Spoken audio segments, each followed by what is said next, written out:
A abrir en esta última predicación del año en Santiago, la carta de Santiago. Vamos a ver unos pocos versículos antes de la finalización de la carta de Santiago. No es parte de una serie para aquellos que nos visitan. No estamos siguiendo la carta de Santiago, sino que estamos cerrando el año y me pareció pertinente recordar esto que Santiago le dice a hermanos dispersos en el mundo del Imperio Romano. Así que vamos a leer capítulo 4, versículos 13 al 17. Luego vamos a pedirle al Señor que nos guíe en esta mañana. Santiago, capítulo 4, versículos 13 al 17. Si lo tiene, leemos. Dice: vamos ahora, los que decís hoy y mañana iremos a tal ciudad y estaremos allá un año y traficaremos y ganaremos, cuando no sabéis lo que será mañana. Porque ¿qué es vuestra vida? Ciertamente es neblina que se aparece por un poco de tiempo y luego se desvanece. En lugar de lo cual deberíais decir: si el Señor quiere, viviremos y haremos esto o aquello. Pero ahora os jactáis en vuestras soberbias. Toda jactancia semejante es mala, y al que sabe hacer lo bueno y no lo hace, le es pecado. Nuestro Dios, te pedimos por favor que nos hables a través de tu palabra. Me ayudes, por favor, a hacer para mis hermanos lo más claro posible, y tú guíes todo este tiempo con tu palabra por medio de tu Espíritu Santo, aplicándola a quienes son tus hijos, y como orábamos antes también, Padre, si es tu voluntad en esta mañana salvar pecadores, que podamos alegrarnos junto con los ángeles en el cielo de que un pecador se arrepiente. Señor, gracias por este tiempo. Oramos en el nombre de Jesús. Amén. Amén. Bueno, como pasa siempre en los fines de años o a comienzo de año, seguramente usted hace resoluciones.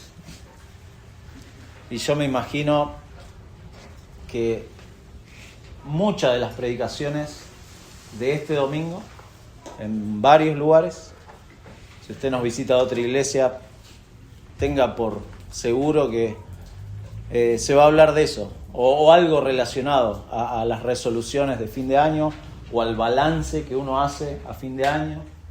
Uno hace el recuento de lo que fue el 2025, pero ya está pensando en el 2026. Pero la idea no es centrarnos en nosotros. Desde este púlpito no queremos que usted se vaya a su casa pensando en usted y, como veíamos hace unos domingos con el Salmo 77, no ensimismado en usted, sino pensando en nuestro Señor, porque Él merece y es digno de ser no solo alabado, sino que nuestra mente, nuestra vida está enfocada justamente en quién es nuestro Dios. Esa es la centralidad de la vida del creyente, nuestro Señor. Pero bueno, yo ya le mencioné y le dije las palabras resolución, y seguramente usted ya tiene organizado o no sé cómo es, si es medio desordenado, bueno, ordénese. Si es organizado, quizá tiene ya su agenda para el 2026 todo ordenadito, y está bien eso, no está mal. Quizás está pensando en cambiar su alimentación, o quizás está pensando en, ir al gimnasio, o dejar de ir al gimnasio, o está pensando en esas cosas, ir al médico, hay que ir al médico, está bueno eso. Así dicen. Está pensando quizá en leer la Biblia, ya más entrando a lo espiritual, está pensando en tener como un cronograma de cómo leer la Biblia a través del año. Eso es maravilloso. Crecer en su vida de oración, comprometerse con la iglesia local. Quizás está resolviendo esas cosas en su corazón. comprometerme con mis hermanos, eso es la iglesia local, ser de testimonio incluso frente a los incrédulos. Son cosas que uno va pensando y dice, bueno, y este 2026 me gustaría que las cosas, bueno, cambiaran un poco, porque quizás no fueron tan malas en el 2025. Pero cualquiera sea el caso, acá Santiago en estos versículos plantea que todo lo que uno resuelve o todo lo que uno piensa es realmente una insensatez si uno no depende de Dios. Eso es lo que está planteando Santiago acá. Como dice Romanos 1:28, que es el incrédulo, el que no tiene en cuenta a Dios en todo lo que hace. En todo lo que hace y en todo lo que vive, la persona que obviamente no cree en Dios no lo tiene en cuenta y depende de Él y está centrado en Él mismo. Por eso me pareció un buen recordatorio para cerrar el año, que los creyentes dependemos enteramente de nuestro Dios. En la época en que Santiago escribe esta carta, Santiago le escribe a los judíos que estaban dispersos. En capítulo 1, versículo 1, dice a las 12 tribus que están en la dispersión. Judíos cristianos que estaban dispersos en el Imperio Romano. Un pueblo judío que siempre fue complejo. No por lo grande de su territorio. Si usted piensa en el territorio de Palestina, era muy pequeño, es pequeño en la actualidad. Israel es un pedazo de tierra muy pequeño. Y sin embargo, esta gente está diseminada, en este caso, en todo el Imperio Romano, y en cada lugar es de influencia. Muy interesante, porque en cada lugar había sinagogas. Pablo, de hecho, va y predica en cada sinagoga cuando empieza a plantar las iglesias. Incluso muchos historiadores piensan que por la providencia de Dios, este hecho de que los judíos hayan estado diseminados en el Imperio Romano fue algo muy positivo a la hora de predicar el Evangelio. Porque Pablo empezó ahí, con los judíos, y el Evangelio se fue extendiendo a medida que esto crecía, inicialmente a través de los judíos. Pero es a estos primeros cristianos que, si usted tómese el trabajo en casa, siempre aconsejamos eso, 10, 15 minutos toma esta carta a leerla y marque todas las veces que menciona hermanos o hermanos míos, hermanos. Le está hablando a creyentes que son de origen judío y que Santiago les escribe para apuntar a las pruebas de una fe genuina. Santiago va a lo práctico. Ok, ustedes son creyentes, les dice hermanos míos, hermanos, y insiste con eso. Bueno, toda esta carta apunta a las pruebas de una fe genuina, una fe práctica que crece en madurez, una fe que es dependiente de Dios. De ahí que estos 5 versículos que leímos sencillamente van a apuntar a 3 cosas que estos hermanos tienen que comprender. En primer lugar, que hay insensatez en no depender de Dios. Hay insensatez en no depender de Dios, en primer lugar. En segundo lugar, la bendición de reconocer la voluntad de Dios en nuestras vidas.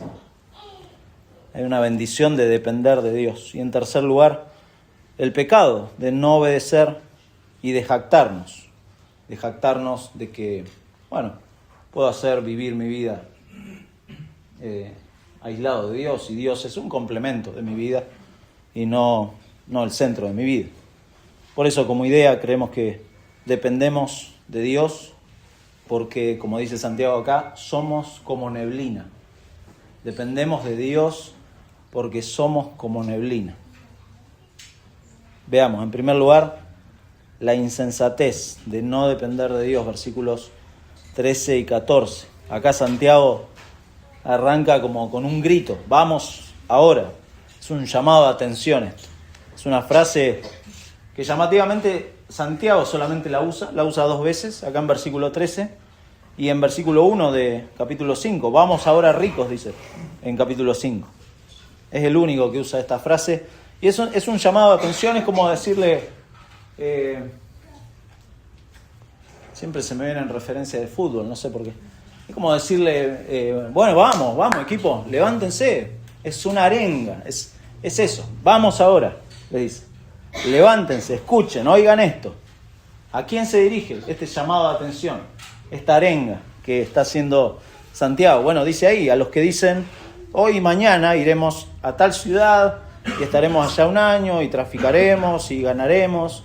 Dijimos que los judíos estaban esparcidos, ¿no?, en todo el Imperio Romano, posiblemente, y muchos de ellos eran exitosos en sus negocios. Siempre tuvieron esa particularidad, ¿no?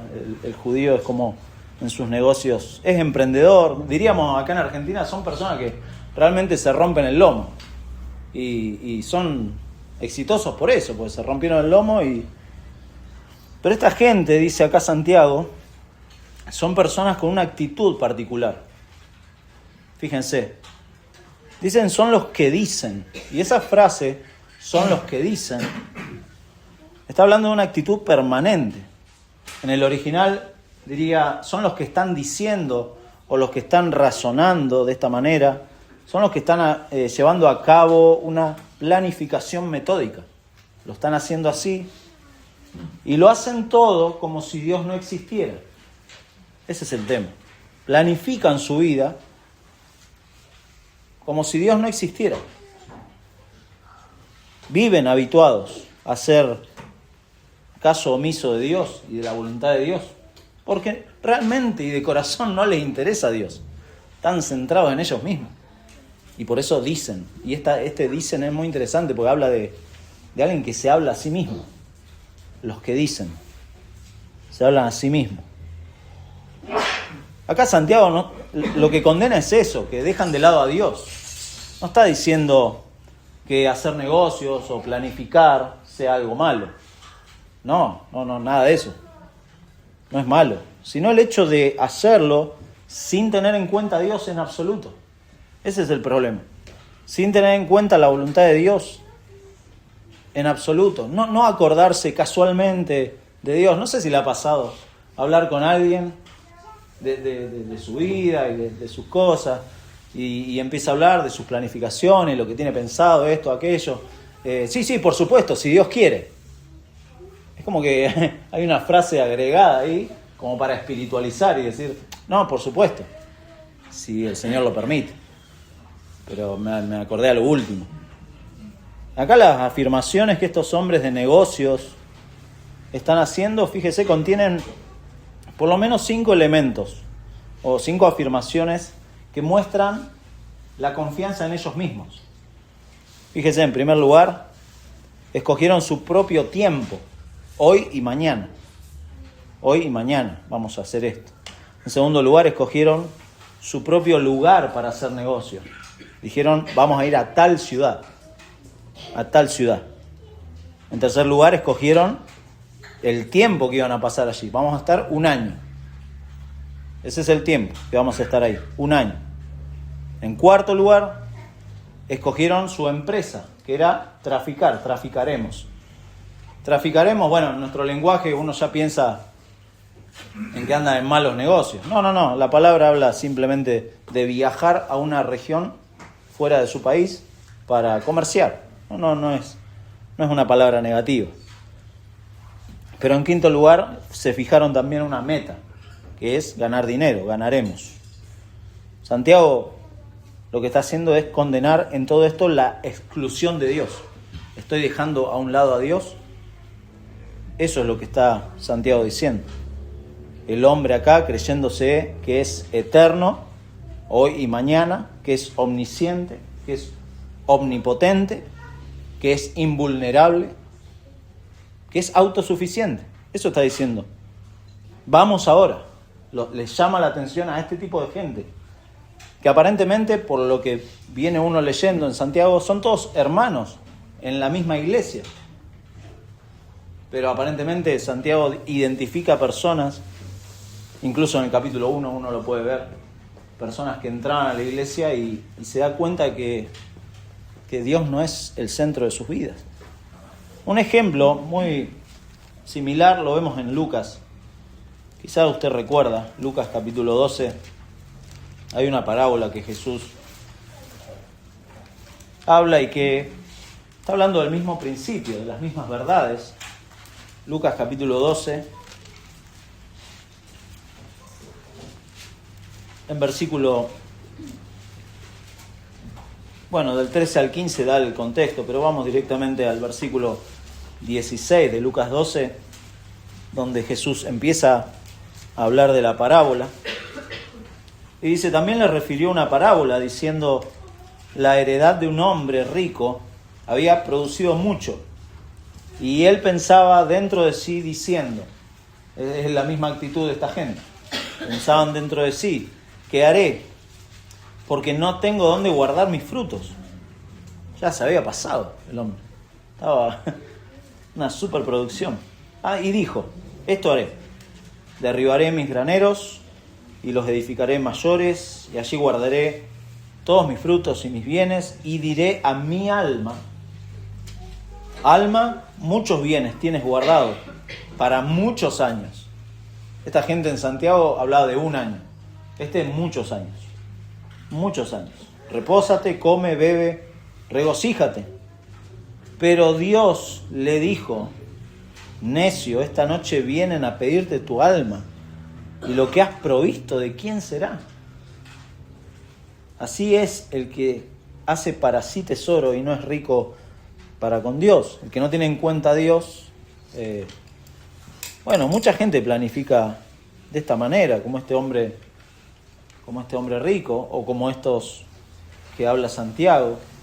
Incluso, fíjese, si no se fue ahí de Lucas 12, la conclusión de Jesús en versículo 22, dijo luego a sus discípulos, antes les estaba hablando a todos, ahora Jesús apunta a sus discípulos y les dice, por tanto os digo, no os afanéis por vuestra vida, qué comeréis, ni por el cuerpo qué vestiréis. Y al final, obviamente, les dice, mas buscad el reino de Dios, y todas estas cosas os serán añadidas. Volviendo a Santiago, acá nos da dos razones que muestran que los que dejan a Dios de lado en sus planes son insensatos. El que deja a un lado a Dios, la palabra de Dios dice que es un insensato, que no las cosas. En primer lugar, fíjese, ahí versículo 14, dice que no sabéis lo que será mañana.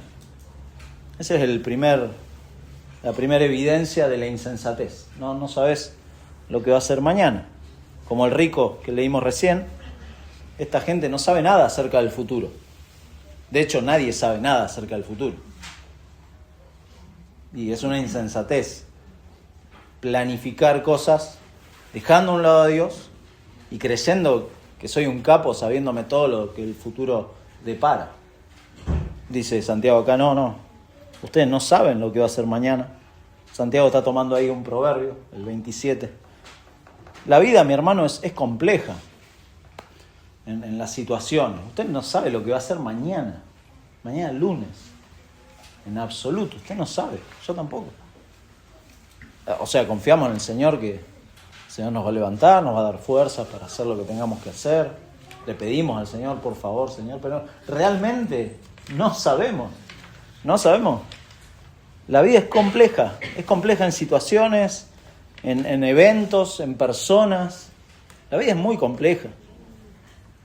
Y ¿sabe qué? Tenemos o muy poco o nada de control sobre lo que va a pasar mañana, porque no sabemos lo que va a pasar. Por eso no debemos, como dice Jesús ahí en Lucas 12, afanarnos en planificar o asegurar nuestro futuro sin depender de Dios.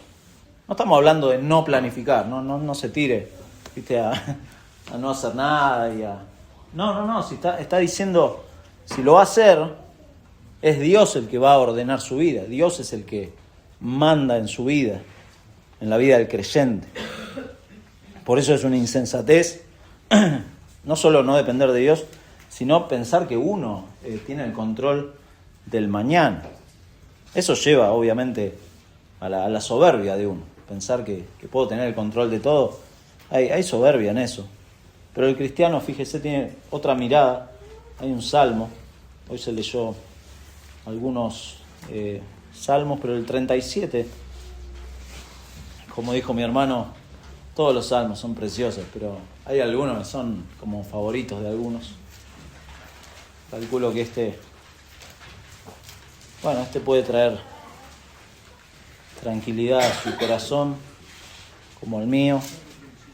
Salmo 37, no lo vamos a leer todo, pero dice, fíjese versículo 3, algunas cosas que el salmista David, ¿no? Acá de manera práctica le dice a los lectores: confía en Jehová y haz el bien, y habitarás en la tierra y te apacentarás de la verdad. Deleítate a sí mismo en Jehová, y Él te concederá las peticiones de tu corazón. Encomienda a Jehová tu camino y confía en Él, y Él hará.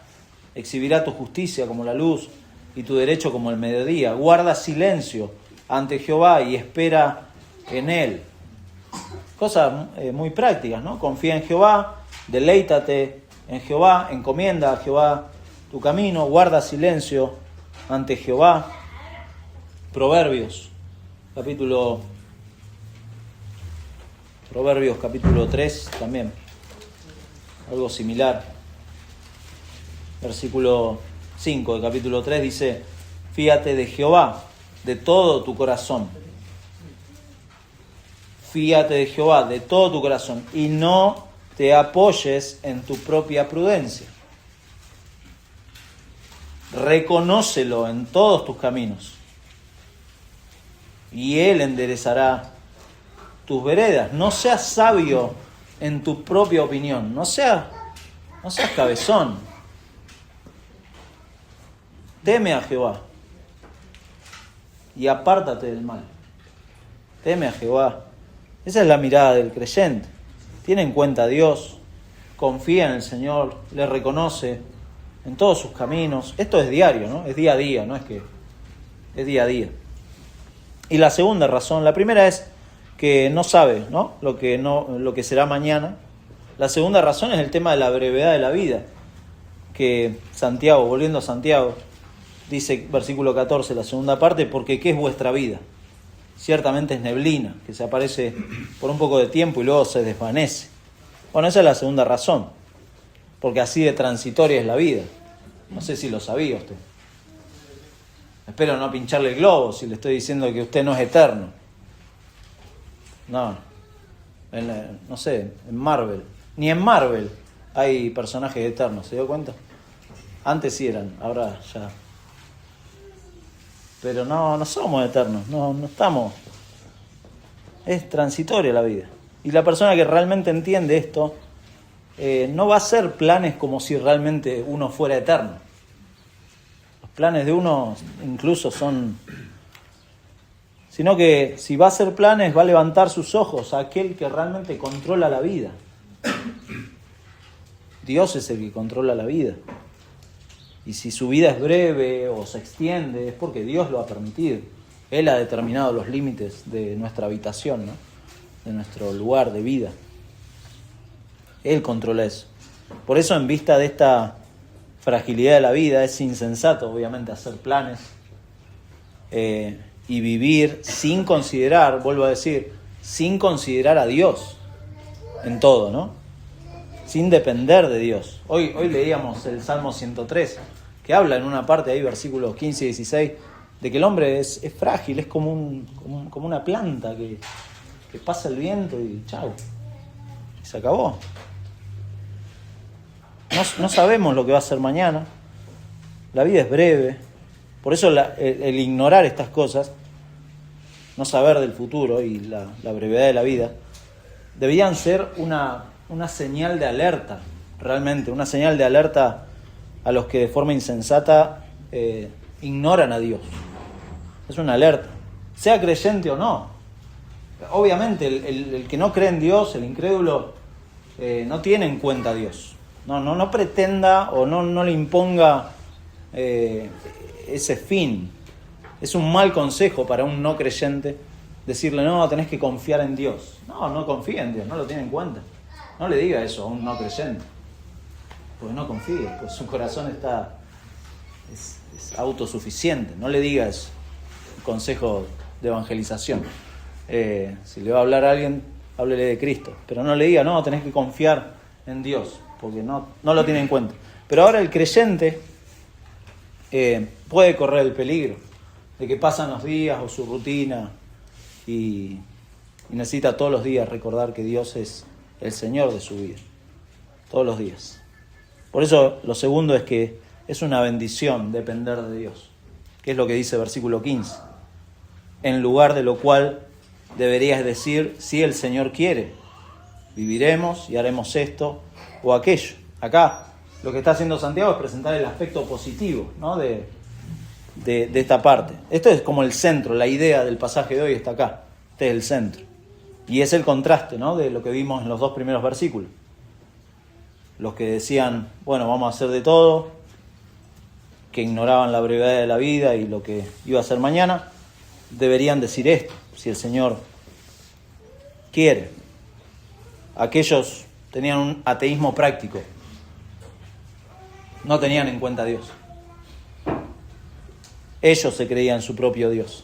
Pero Santiago les dice, en lugar de lo cual, deberías decir, si el Señor quiere, viviremos y haremos esto o aquello. Esto distingue al verdadero creyente, al que depende de Dios. Y esto no es una frase, no es una frase. ¿Por qué digo que distingue a los verdaderos creyentes? Porque la frase esa, en lugar de lo cual, es muy interesante, porque es algo que toma lugar. Es algo que no es algo que acompaña o que complementa, sino que desplaza lo otro. ¿Qué es lo que desplaza? Desplaza versículos 13 y 14, el no depender de Dios. Y esto toma lugar, en lugar de lo cual deberías decir.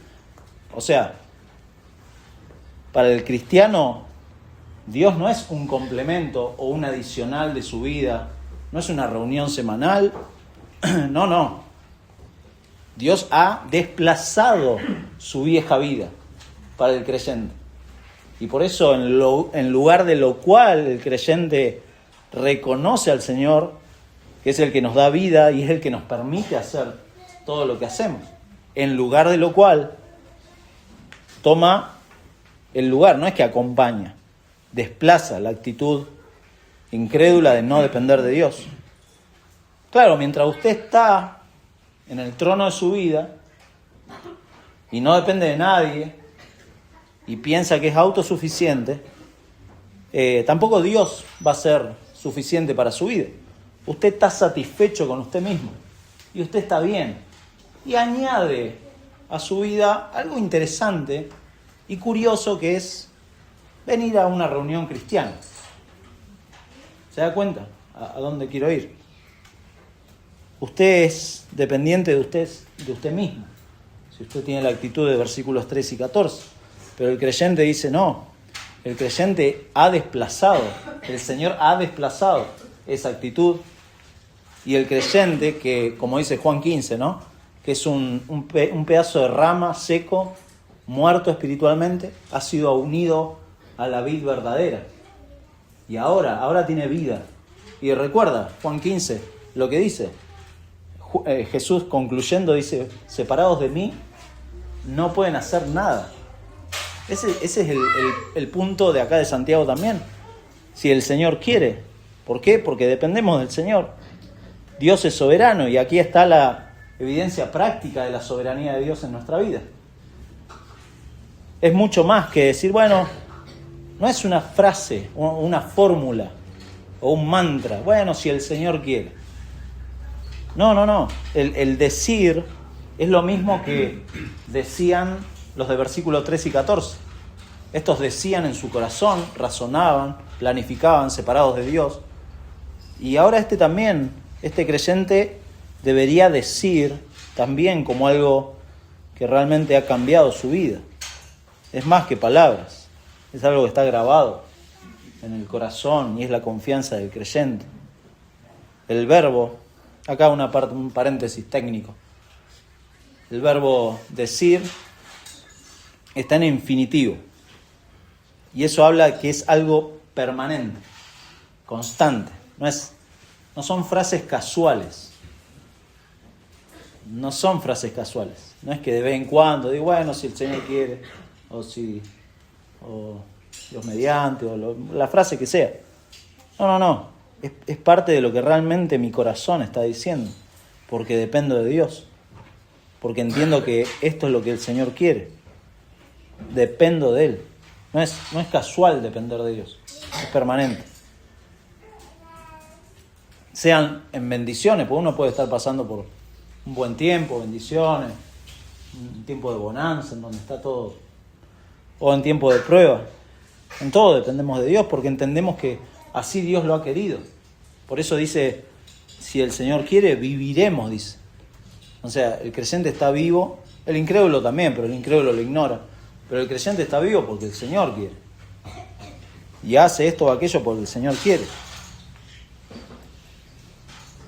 Por eso es una insensatez volcarse a no depender o no ser consciente de esta acción de Dios. Y sí nos debería llevar a obedecer a Dios, sus directrices morales, buscar sus objetivos, no buscar los intereses propios, buscar lo que Dios quiere, porque si vivimos por Él y para Él, y de Él son todas las cosas, entonces es lógico que el creyente dependa de Dios. Por eso, en último lugar, es pecado realmente, lo dice acá, no obedecer y jactarnos, versículos 16 y 17.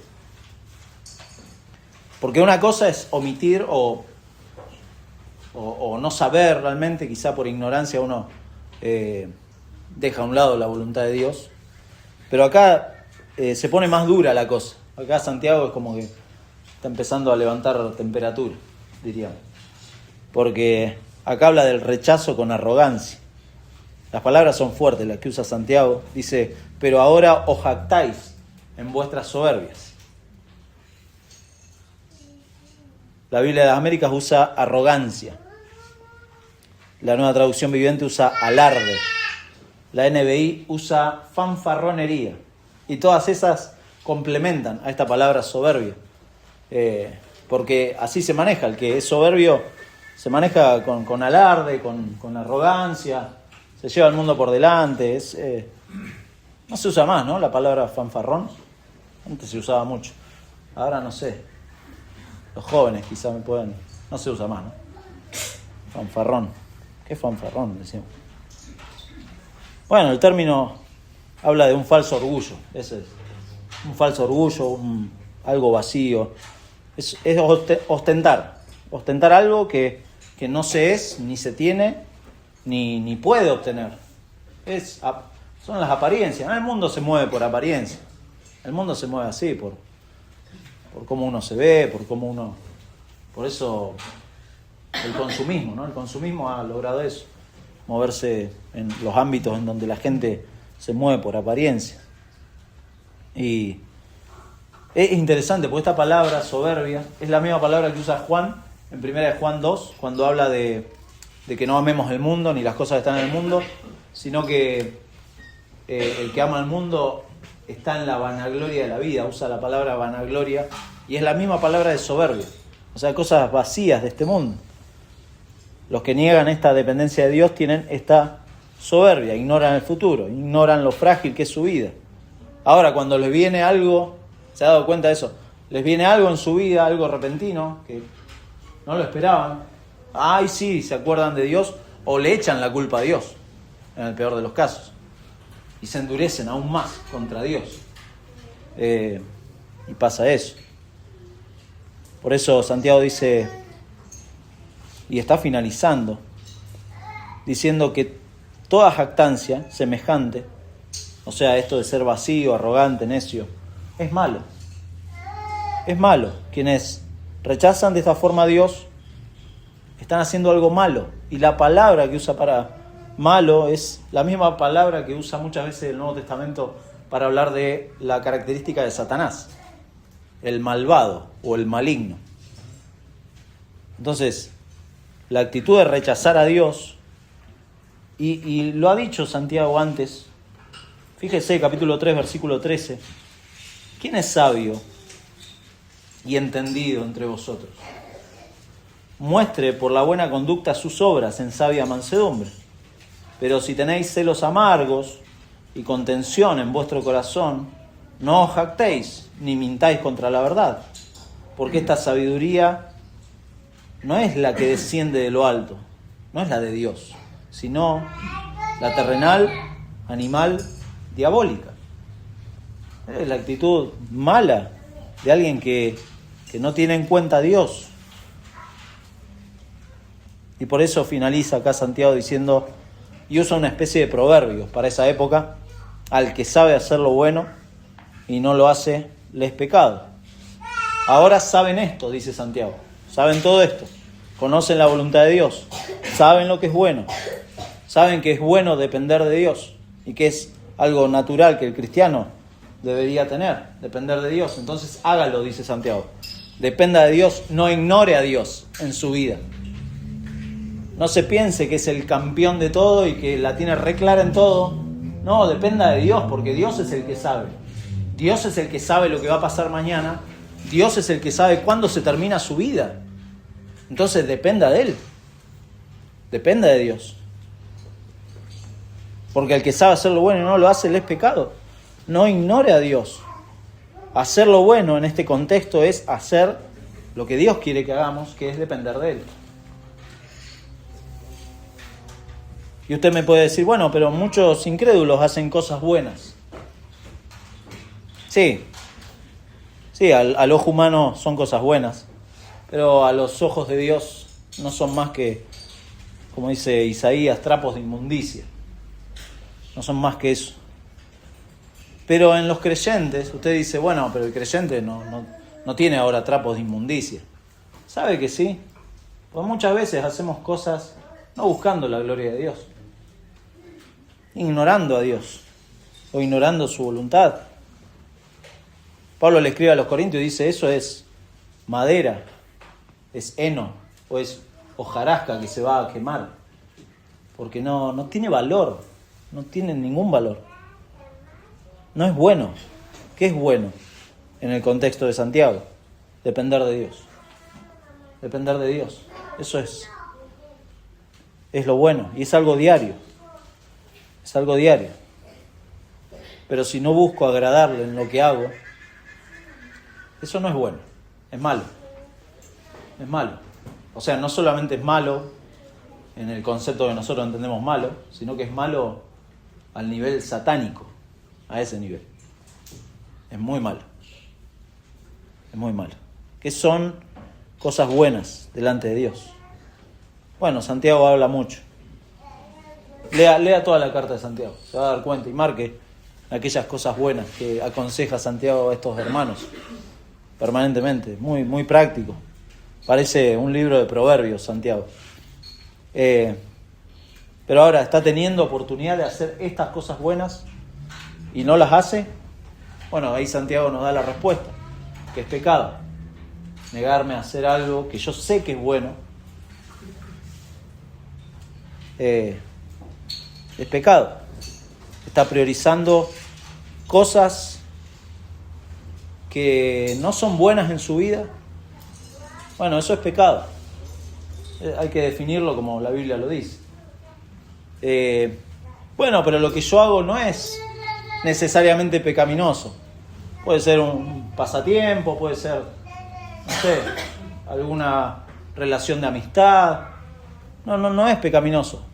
Pero si no lo estoy haciendo en dependencia de Dios, Santiago dice, bueno, sí, eso es malo, porque se está manejando según sus criterios y está viviendo la vida independiente de Dios. ¿Qué es lo bueno en primer lugar, sino depender de Dios en todo lo que hacemos? Y acá agrega la negligencia, pues Santiago nos ha puesto en conocimiento de todas estas cosas.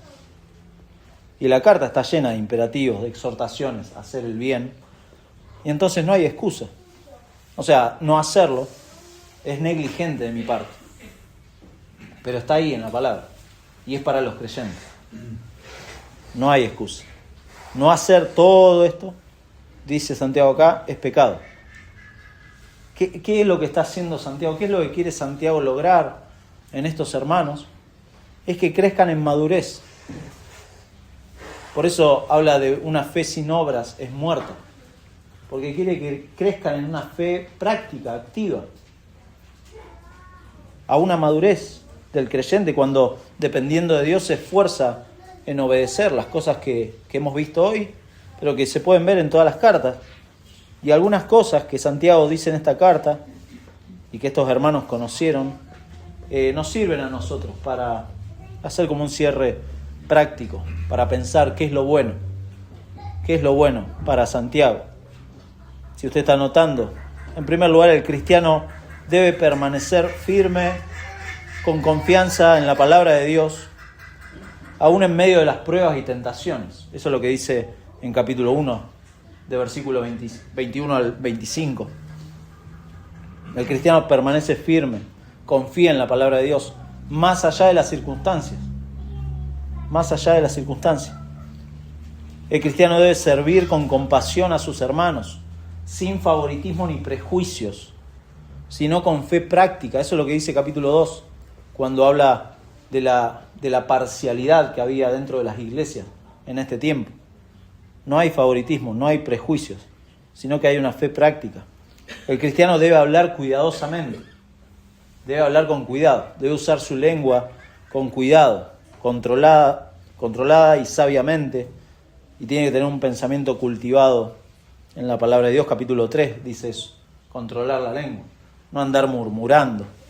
Eso no es bueno, es malo, es del maligno. El cristiano debe someterse a Dios, que es el dador de la ley, que es el juez, con un espíritu humilde, presentando acciones justas y un corazón que confía. Capítulo 4, versículo 7, dice: someteos pues a Dios, resistid al diablo y huirá de vosotros. Pero someteos a Dios, sométanse a Dios. Es decir, el cristiano debe ser lo que Dios quiere que seamos, hacer lo que Él quiere que hagamos, hablar como Él quiere que hablemos, sentir, pensar, vivir como Él quiere que vivamos. Eso es lo que Dios quiere. Si usted está haciendo, obviamente todo esto informado por la palabra de Dios, no según mis criterios. Si usted quiere hacer resoluciones este año, propóngase algo que espero que haya sido la misma resolución del 2025, que es depender de Dios. Depender de Dios es algo que está diariamente, algo que todo creyente debería estar pensando, porque Dios, ¿qué ha hecho Dios en nuestras vidas? Ha cambiado el corazón de los creyentes, ha cambiado los afectos. El amor del creyente ya no es el mismo amor que el mundo tiene, y por eso uno va a querer hacerlo. Y esta nueva capacidad ha sido dada por el Señor Jesucristo en esta acción que Él ha hecho de regenerarnos por medio de su Espíritu Santo. Cuando Dios a usted, cuando era pecador, si usted lo recuerda, el Señor le mostró su condición de pecado, su condición caída, y le dio la fe para creer. En eso mismo le dio una nueva vida, le ha dado un nuevo corazón. Y entonces en ese nuevo corazón usted va a querer hacerlo. No digo que va a ser perfecto, le va a costar. Seguramente le va a costar. Pero lo va a querer hacer. Y como muchas veces decimos, no es que uno tiene que hacer, como un peso en la vida del cristiano, sino que uno lo quiere hacer, porque quiere agradar a Dios y porque quiere depender del Señor. Negarse a hacer lo que el Señor quiere que hagamos es no depender de Dios, y es actuar como un incrédulo. Pero si hay alguien acá que no ha recibido misericordia de parte del Señor, sepa que nuestro Dios es maravilloso, porque el Señor es amplio para perdonar. Él es misericordioso y aún está dando este tiempo de gracia al recibir en misericordia a muchos. Solamente por medio de Cristo. Solamente por medio de Cristo. Por eso, si usted también entiende que es alguien que está lejos de Dios, hundido en sus pecados, y los pecados lo hunden cada vez más por la condición de su corazón, no por otra cosa. Y el Señor ha hablado de su vida. Humíllese delante del Señor, confiese sus pecados, arrepiéntase, reconozca su incapacidad para salvarse a sí mismo. Deje de tener el pensamiento que tenían estos hombres que decían, bueno, vamos a vivir sin depender de Dios, vamos a ir a tal ciudad, estaremos un año, haremos nuestros negocios y seguiremos nuestra vida. Deje de vivir así porque la realidad lo va a golpear. Lo va a golpear y usted no es ni autosuficiente ni autodependiente, usted es un esclavo del pecado. Pero el Señor le invita, le ruega a través de los creyentes que se arrepienta y cambie de dueño. Deje de ser un esclavo del pecado para ahora ser un siervo de justicia. Reconozca que no sabe, nadie sabe lo que va a hacer mañana. Reconozca que su vida es frágil su vida. Deje a un lado esa soberbia de pensar que puedo controlar todo. No puede. Deje su jactancia. Haga lo bueno. Dependa de Dios. Esté unido a Él. Y la única forma de estar unido a Dios es por medio de Jesucristo, quien ha dado su vida para llevarnos al Padre. Hoy lo vamos a recordar. Y la Escritura dice que la única forma de ir a Dios es por medio de Cristo. Si usted sigue rechazando a Jesucristo, no va a haber otra forma de ir a Dios, si no es por medio de Jesucristo. Por eso, mi amigo, este es un buen tiempo para orar también y pedirle al Señor que hable a su vida y tenga misericordia, si usted no es creyente. Amén. Vamos a orar. Señor, te queremos dar las gracias, Padre, por tu palabra en esta mañana, por el recordatorio que Santiago le hace a estos hermanos y que providencialmente nos llega a nosotros como advertencia. Señor, dependemos en todo de ti, sea lo que sea que nos pase. Si hay tiempos de tranquilidad en nuestra vida, en donde estamos disfrutando, si hay prosperidad, no solo en lo económico, sino también en nuestra vida familiar, eso es porque tú lo has permitido. Y también si hay tiempos de pruebas, de sufrimiento, pruebas de salud, también tú lo has permitido, Señor. Y todo eso es glorioso porque nos lleva a pensar de que lo que estás haciendo, nuestro Dios, es formar a Cristo en nosotros a través de esas cosas. Sí te pedimos, Padre, por favor, que nos guardes de esta arrogancia de pensar que podemos vivir sin depender de ti. Si tú quieres, viviremos y podremos hacer todo lo que tú nos permitas hacer. Y Padre, que no sean solamente frases en nuestra vida, que realmente sea algo que en nuestros corazones lo estemos grabando, que nuestra mente todos los días, Padre, podamos reflexionar sobre esto. Dependemos de ti. Así ha sido en este 2025 y así va a ser en el 2026. Tu iglesia está en tus manos, tú eres la cabeza de la iglesia, tus ovejas están en tus manos. Señor, dependemos de ti. Somos esas ramas unidas a la vid verdadera y dependemos de la vid verdadera. Señor, por eso rogamos que cuides a tu pueblo y tengas misericordia de aquellos que no creen, para que entiendan de que no pueden por ellos mismos, por sus buenas obras, unirse a la vid verdadera. Eres tú, Señor, quien con tu misericordia y tu gracia puedes darles vida y unirlos a ti, Señor. Gracias por tu palabra, cuídanos el resto de esta reunión, te lo pedimos en el nombre de Jesús. Amén. Amén.